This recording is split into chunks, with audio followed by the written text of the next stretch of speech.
You're listening to KWOU. Coming up next, the amazing, unbelievable adventures of Dr. Theophilius Crux, Ph.D., and his faithful companion Archibald, the Tasmanian emu. These are such funny names for these funny characters. Who comes up with this stuff? Stomach fisticuffs from statistical bluffs and ballistic stuff and stylistic bluffs. Blah, blah, blah, blah. Makes my tongue feel weird. Wire wick wibbles and mire slicks quibbling and quire quick quibbles and hire a hick sibbles. Click limply. Buyer mixed dibs, but dire trick ribs, liar sticks fibble, fires lick siblings and sire fickle libertines that scream, I'm Jasper Beck.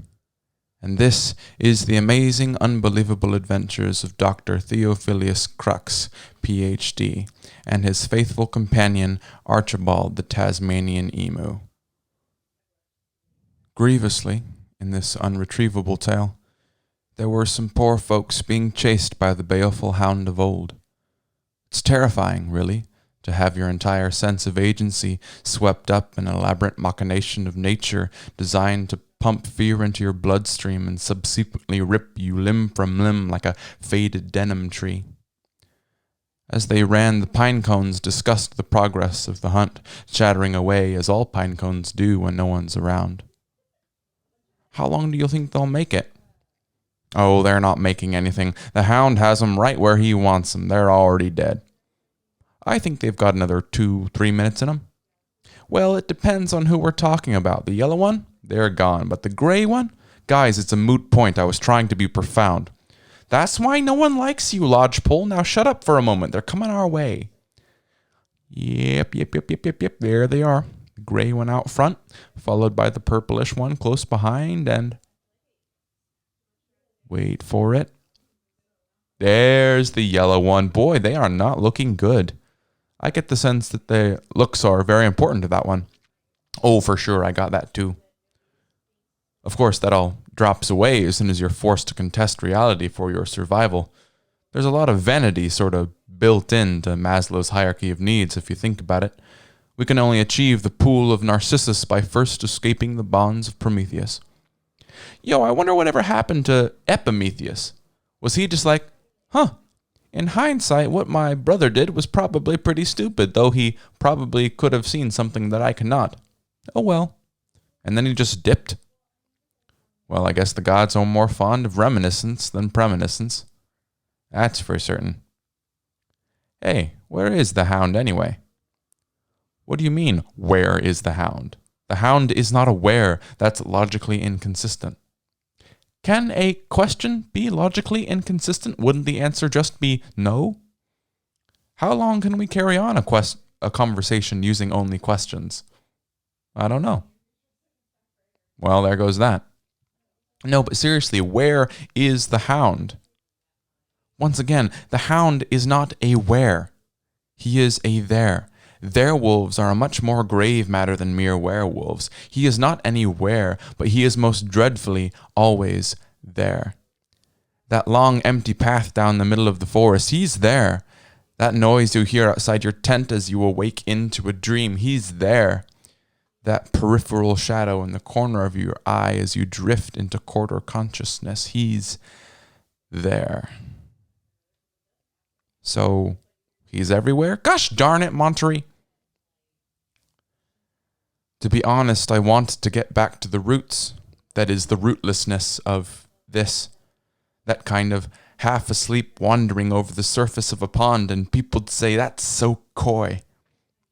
A kind of quaint dreamscape that I attempted to force myself into. I can't believe I didn't learn my lesson last time. I am not in control here.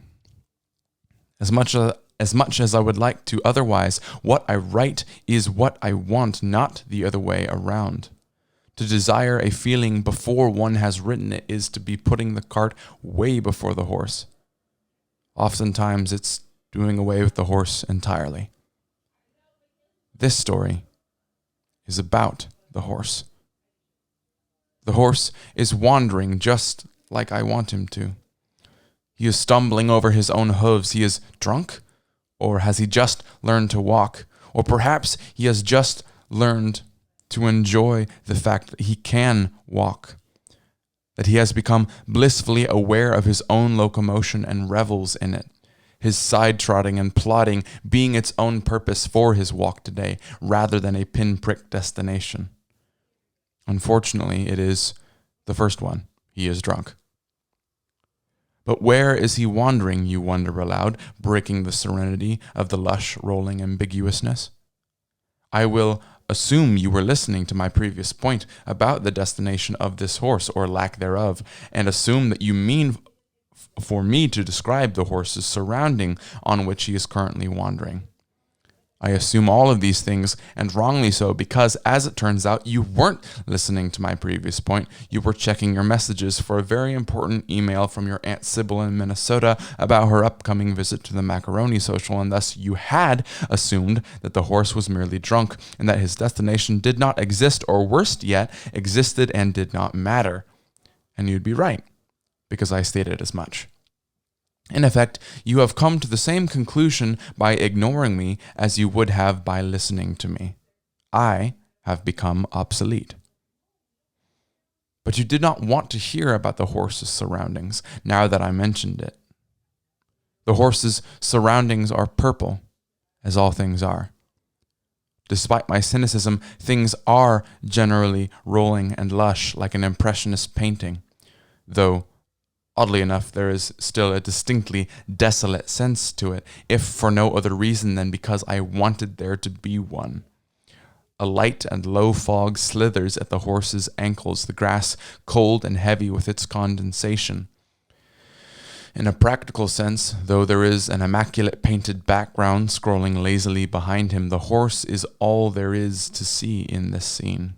That's all I'm trying to convey. There's no point to romanticization, which I suppose is the point, but despite my self-contradiction, I do not want to bore you. I realize now that we're in far too deep for that. I most likely have been boring you for 7 episodes now, wandering drunkenly over my own lush and rolling self. What if my desire for this to be written as if I were alone in a dark studio floating in the void was only a coping mechanism for my inability to keep any audience's attention other than myself?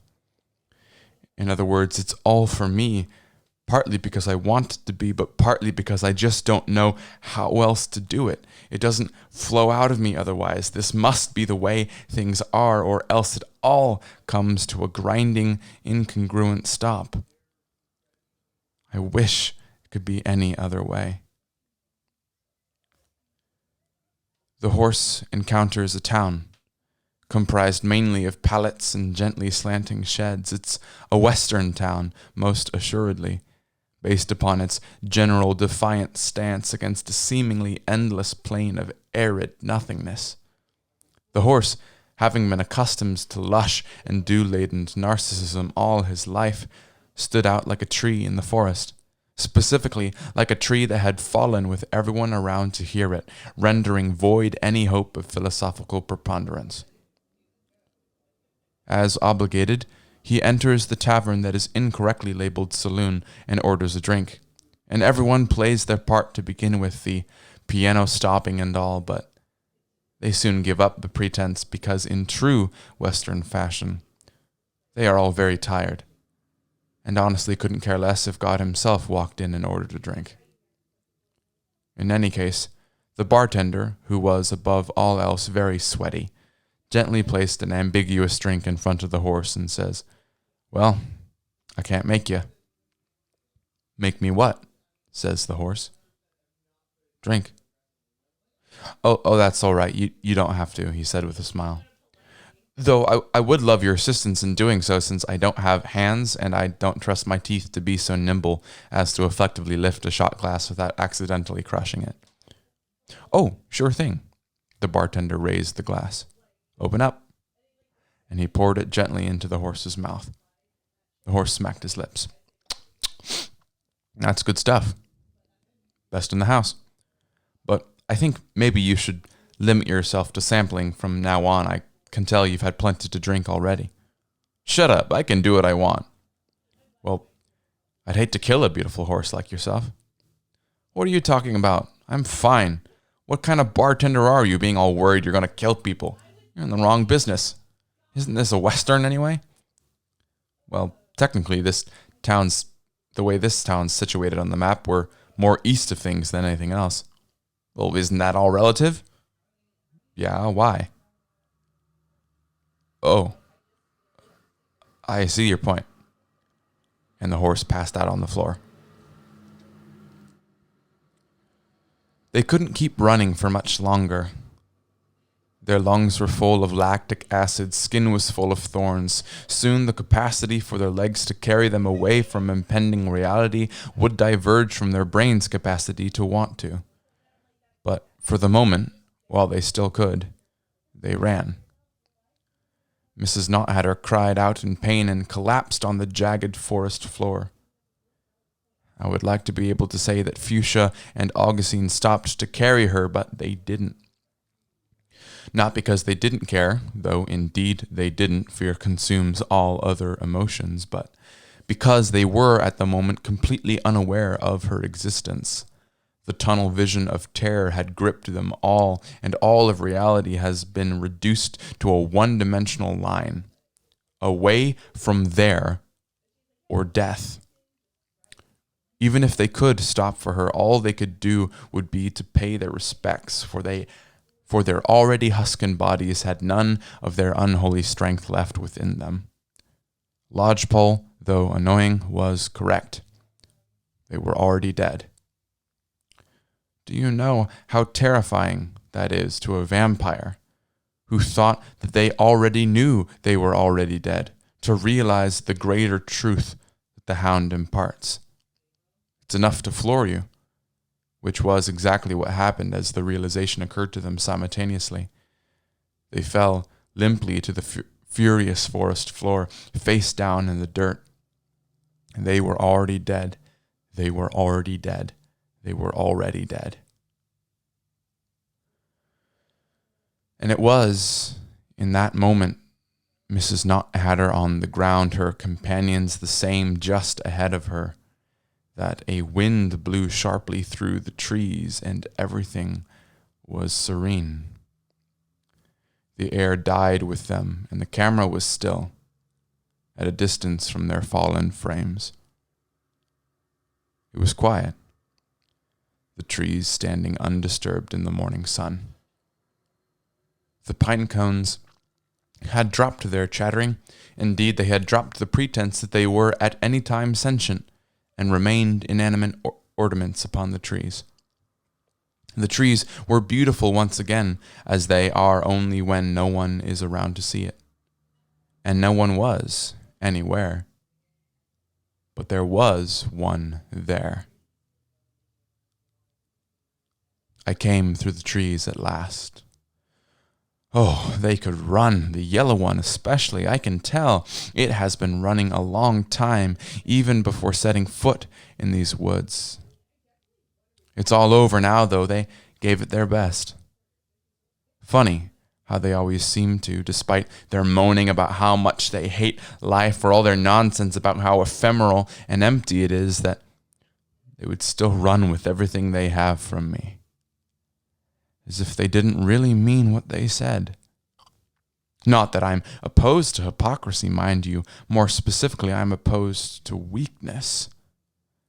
I have met those who are quite strong in their hypocrisy, and it suits them well as my jaws close around their chest, but not these.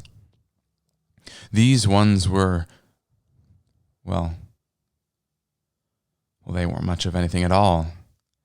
Postures and conjectures, pictures of pictures of pictures, people made of paper, nothing more than a trick of the light.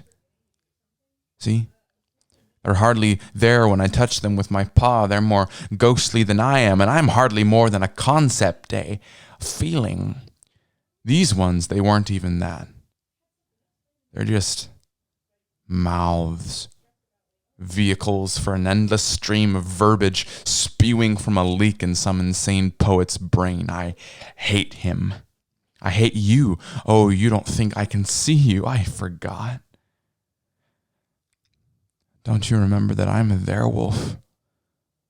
I'm there. I'm right there behind you. No, not in the space behind you, but behind you. And I always will be until the world becomes serene for you. Please, don't cry.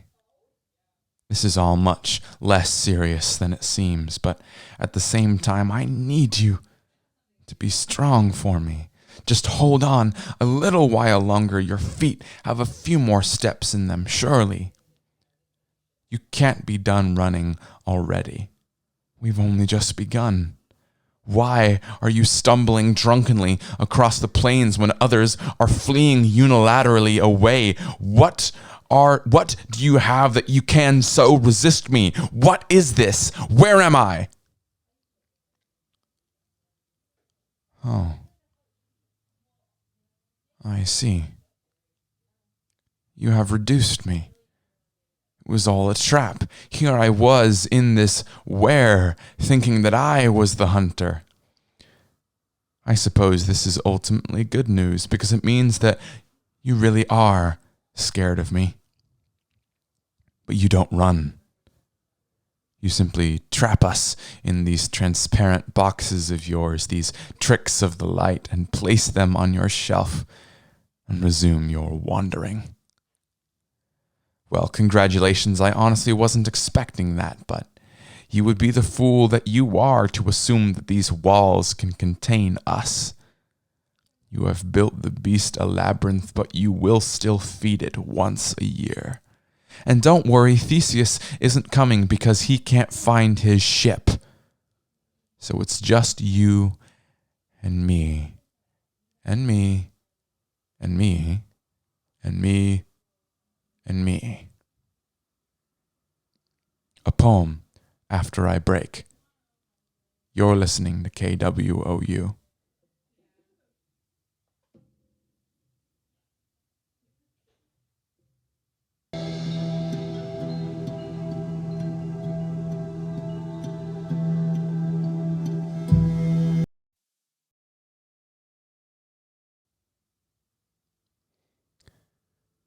This realm of mine has congealed. I am soupy from sitting here. Following this path has revealed that the end is not getting near. I say that I want to be sleepy, but fight like hell to stay awake. Can't be real, but can't be weepy. So that's why I've settled on fake. I wish to reveal its artifice. Is it weird that it's natural to me? You've seen my response to the art of it. I can't just let things happen to me. But if I do, I'll just say, oh well, a consequence of being detached. People you think you know well start to feel like you may be mismatched. Why can't I just take it as it is? Why do I live my life out of phase? Why do I view now as hazardous? Why do I dwell on my end of days? I had a dream. I was in Antarctica. It was unreal. I felt like myself. Freed from the grid of electronica. Aimless, I walked the ice shelf. When I woke, I remembered it clearly. I never remember my dreams. But this one I held on to dearly. It may mean more to me than it seems. This realm of mine has congealed. My bowl feels a little less empty. The truth of I found you revealed. I said you, but I think I meant me.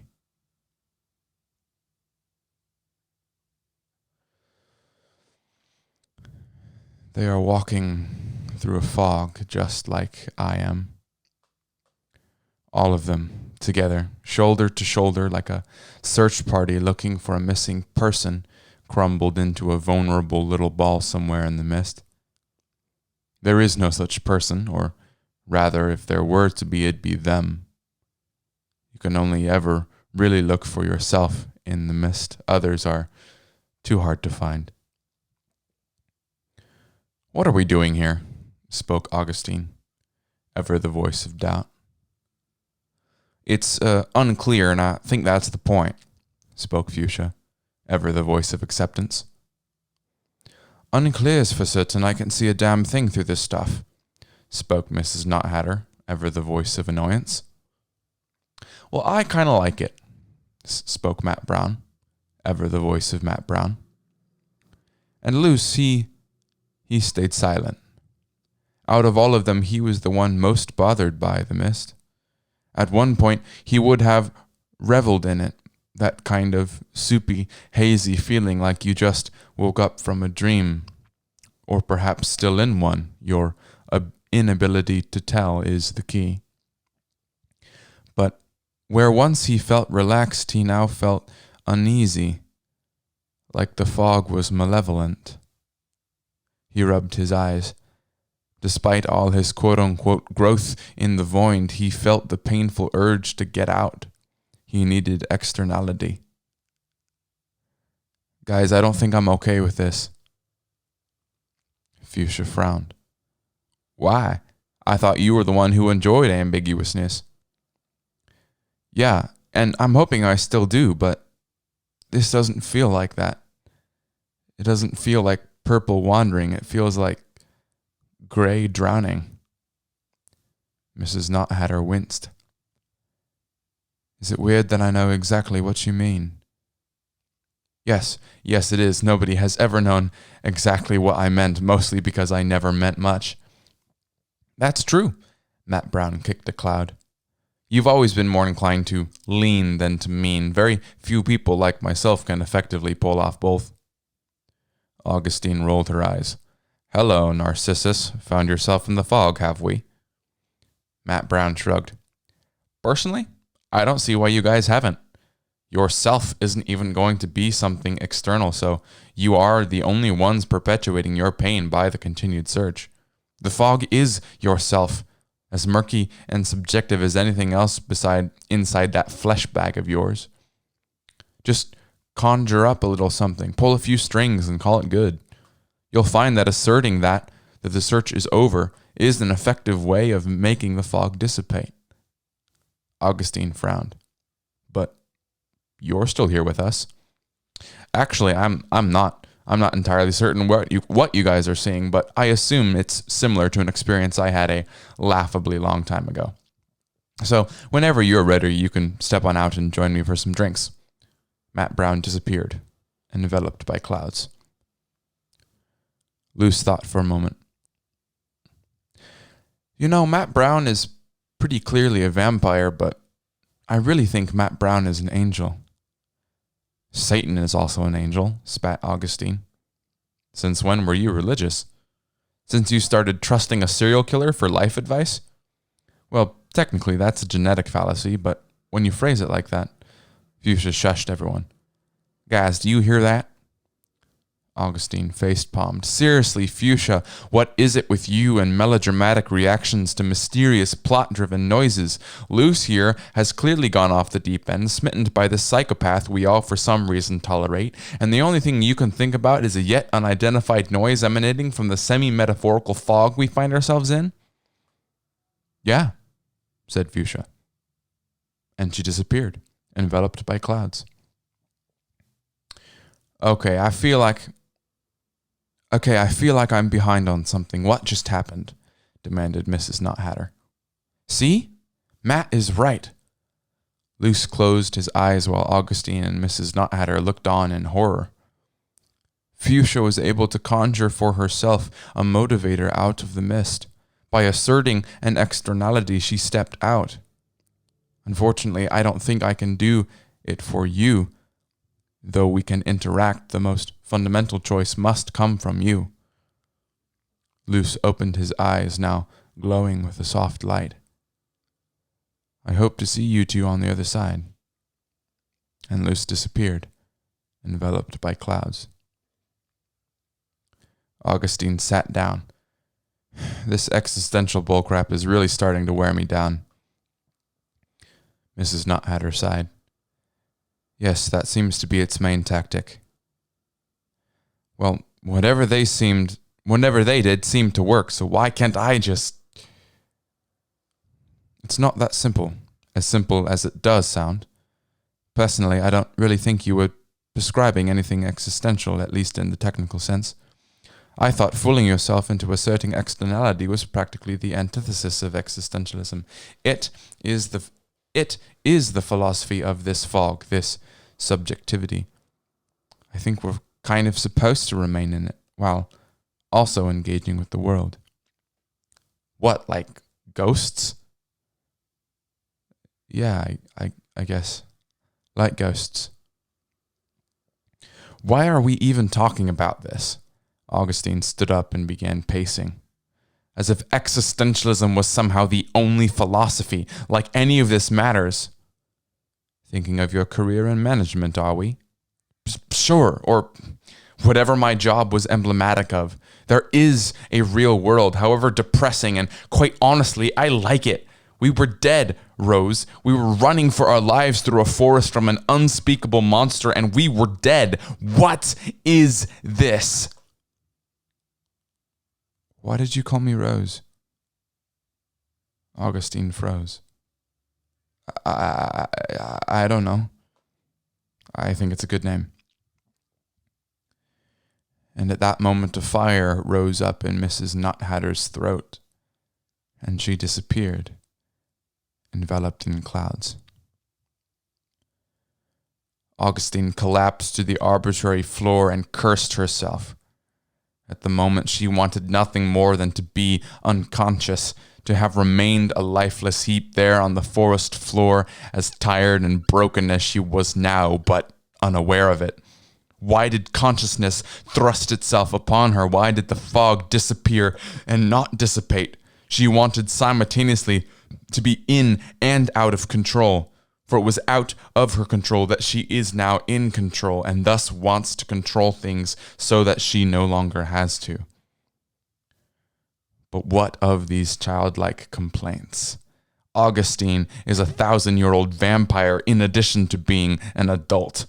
Leave misery to teenagers and philosophers. I don't care about the fog. I shall deny the stone wall that tells me to deny stone walls, and thus I live in accordance with it and myself. Boom!